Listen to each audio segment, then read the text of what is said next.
The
bluebells are coming, oh ho, ho ho. The bluebells are coming, oh ho. If you must sing fussy, can't you sing in tune?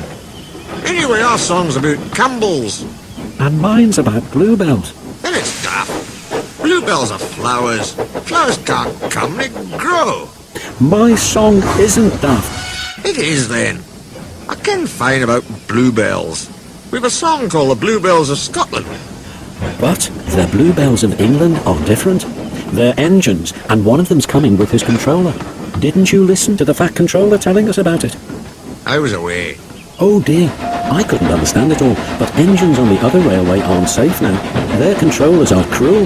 They don't like engines anymore. They put them on cold, damp sidings, and then they cut them up. You're right there. If I hadn't escaped, I'd have been cut up too. It's all because of yon diesels. They're all devils. Fair play, Douglas. Some are nice. Look at Rusty and Daisy. Maybe so. I'd never trust one myself.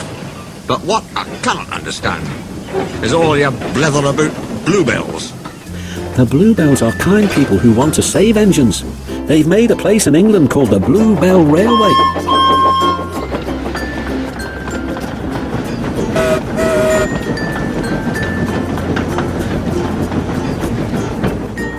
Engines can escape there and be safe.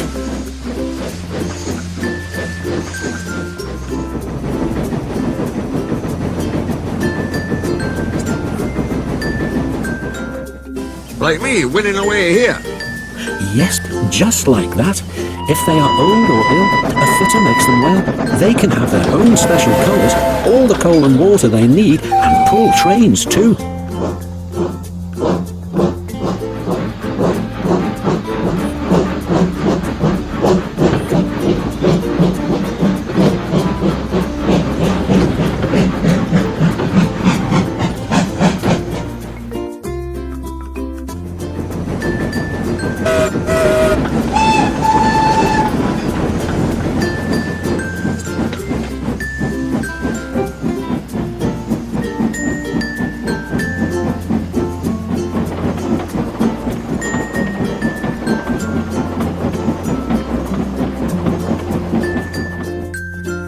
Braw hearing. The Fat Controller says Stepney was the first engine to escape there, so he's asked him to visit us and bring his controller. Ah, how about yon diesels? Mightn't they catch him on the way? We thought so too, but the Fat Controller says there's no danger of that. Stepney's a match for any diesel. Besides, his controller will take care of him. He's a brave engine for all that. Fancy fighting his way through all those diesels just to see us. Here he comes.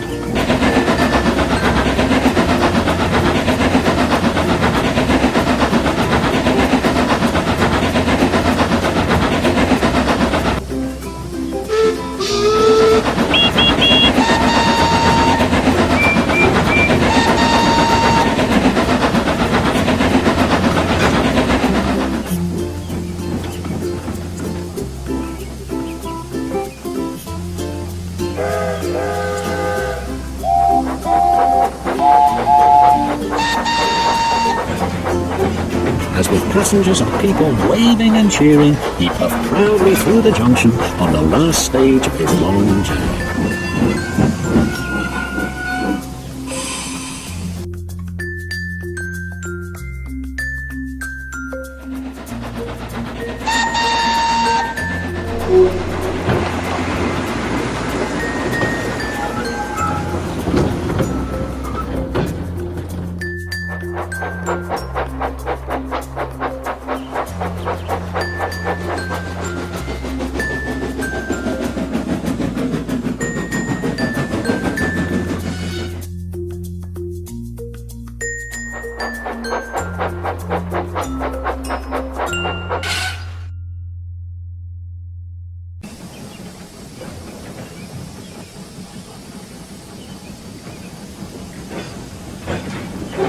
So I tried very hard, but I couldn't work properly, and they put me on a siding.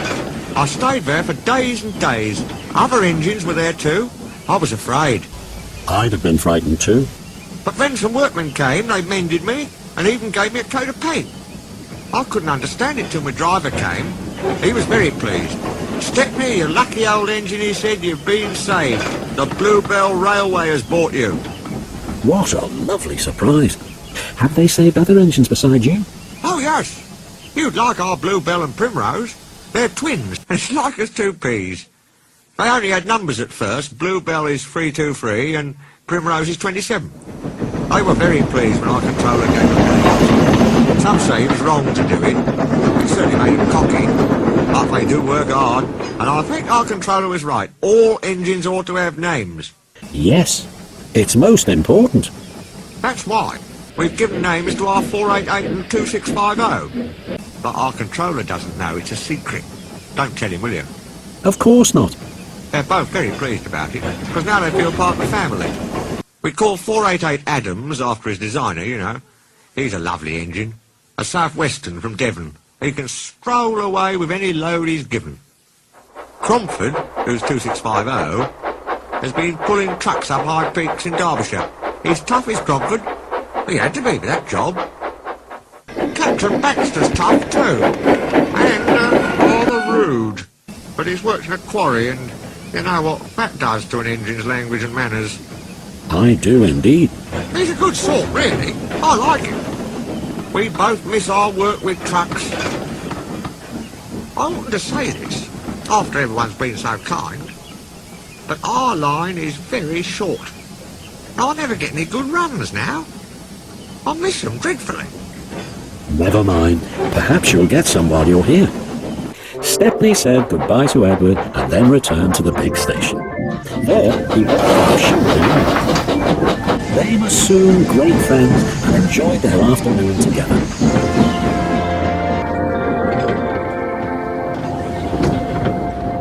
Thomas arrived before they finished and stayed till it was time for his last branch line train.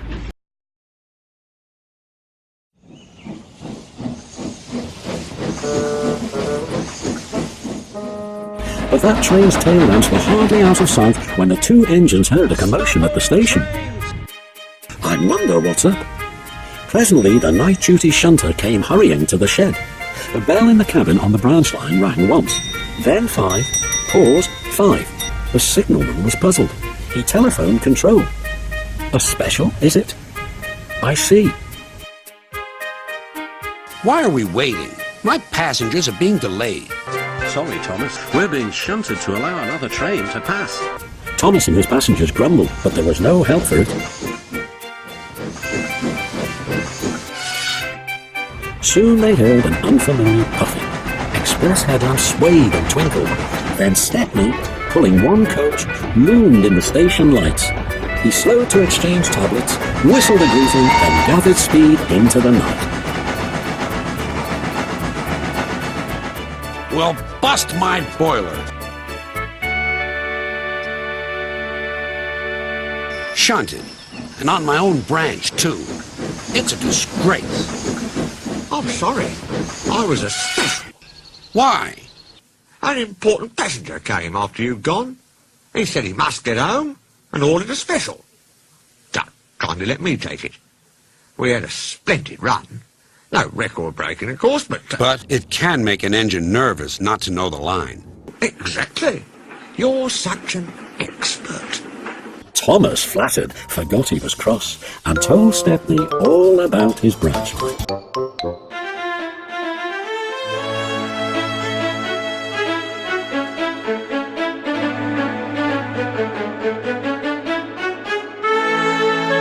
You are very lucky engines.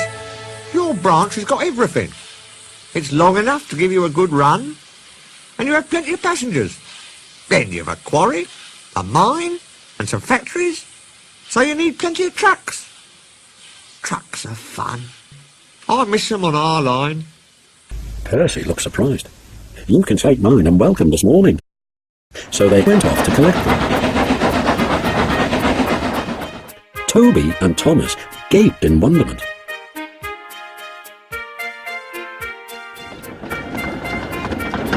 Stepney took his trucks to the harbour,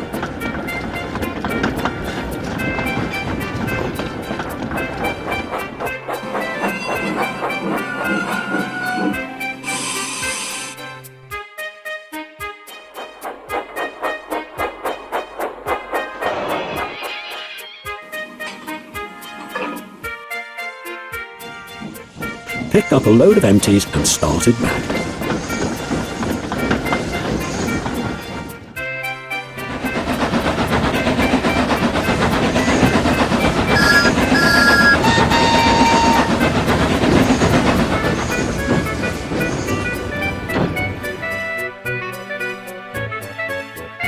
On the way, they were stopped by a signal near a cricket field where a match had just started.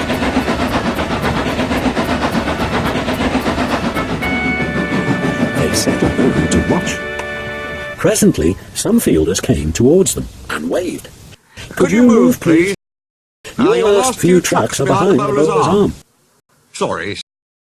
Stepney eased forward till he stood under the signal. Will this do? The cricketers shouted their thanks and play started again. The batsman hit out, and soon a skyer towered towards the train. Went the signal. There was another clunk too, as the ball fell on the train. But no one heard it. Stop! But Stepney's noisy starting drowned their shouts, Come along! and left the frantic fieldsmen behind. Oh, one and only ball! 4 of them piled into an ancient car. Wake up, Caroline! Caroline coughed crossly, reluctantly came to life, and they rolled out onto the road.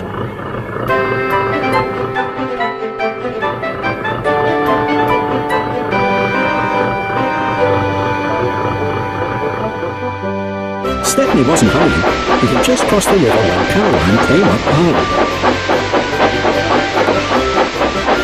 Road and rail ran side by side. The cricketers waved and shouted, but they were too far away for Stepney to recognise them or hear clearly what they said. If these jokers want a race, they can have one.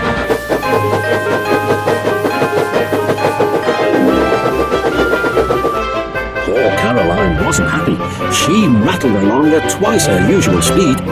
This pace is too hot for my system. It'll fuse all my circuits.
Arrived just as Stepney had shunted the trucks.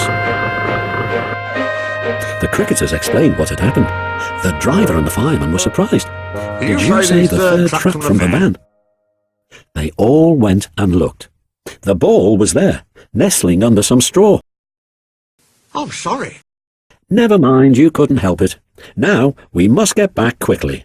That's just it. You'll never be quick in Caroline. She looks worn out. Wait a minute. I've got a plan. They rolled Caroline onto a flat truck and coupled a brake van behind. The cricketers got in and Stepney pulled the train. They reached the field in no time. There were no more lost balls and the game was played to an exciting finish. Even Caroline was pleased. She doesn't think trains silly now. They have their uses. They can save wear and tear on a poor car's wheel.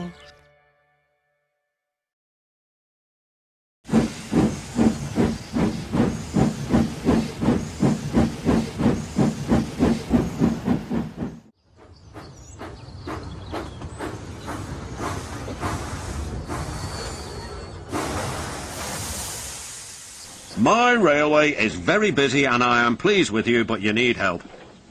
A diesel is all that's available. Please do your best to avoid any disturbances.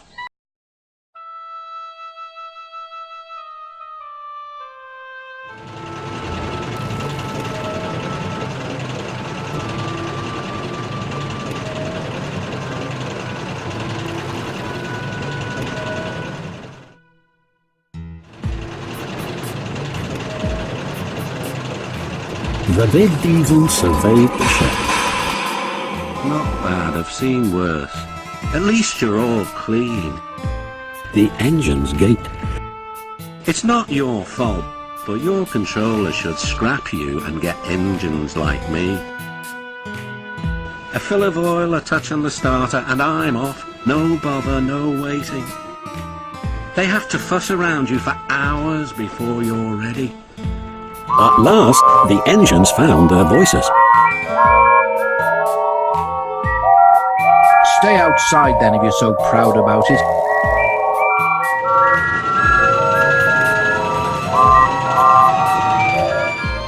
They held an indignation meeting early next morning round the turntable. Disgraceful. Disgusting. Despicable. I hope it's cold tonight and he can't start in the morning. At least someone might want to preserve us. Who'd need him? To say such things to us is to teach him a lesson we'd be wanting. But no one had any good ideas.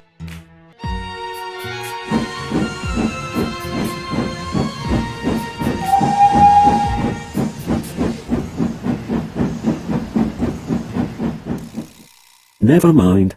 We'll be sure to think of something. We'll have to be quick then. But their chance came sooner than expected. Diesel purred comfortably. He was being warmed up well before time. An inspector watched the fitter making adjustments. The wind tugged at the inspector's hat. The fitter replaced the air intake cover. "Okay, mate," he said. Diesel saw his coaches waiting at the platform. Look at me, Duck and Stepney. Now I'll show you something. He rolled proudly towards them. He advanced a few yards, and suddenly he coughed, faltered, choked, and stopped.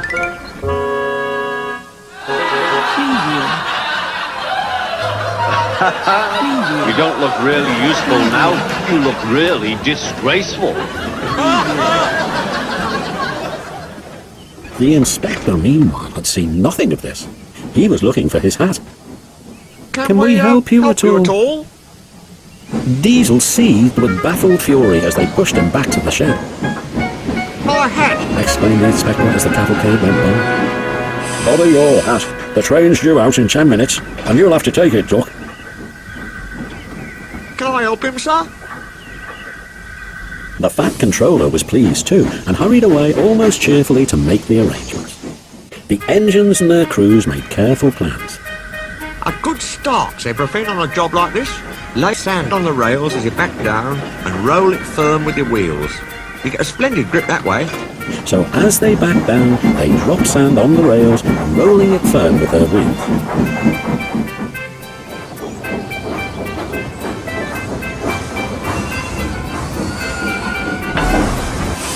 Both controllers were there to see them off. "Gordon will take over from halfway," said the Fat Controller. "So get the train there, never mind about being late. Good luck." Don't worry, sirs. We'll get there and be early too. They stood waiting, sizzling with excitement. The engines dug their wheels into the sand and gave a mighty heave. Come on, puffed Doc, while Stepney barked excitedly in front.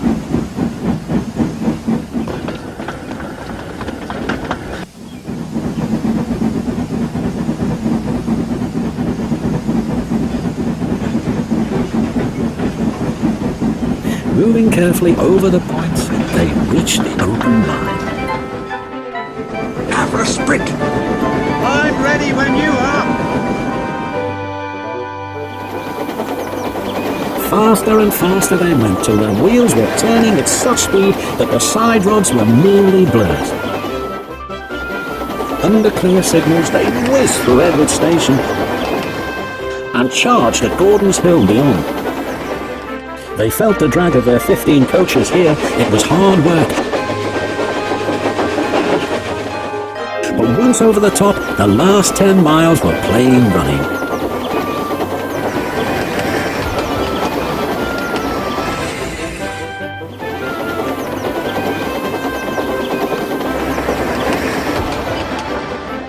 And they swept into the big station in fine style. "Hello, you're early. That's one in the headland for old Diesel." Have you heard the latest? Diesel had sucked the inspector's hat into his air pipe.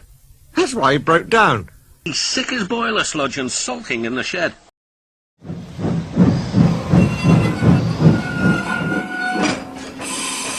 "Out of date, are we? Ho, ho, ho!" And still laughing, Gordon puffed away.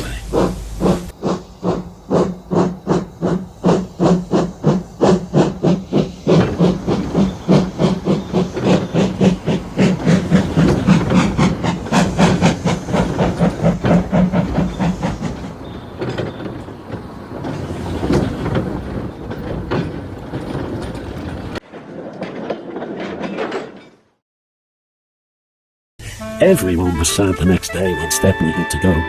All the engines who could came to see him off. The Fat Controller made a speech, and so did Stepney's controller. Donald and Douglas made everyone sing "Auld Lang Syne," and then Stepney and his controller puffed off to a chorus of cheers and whistles.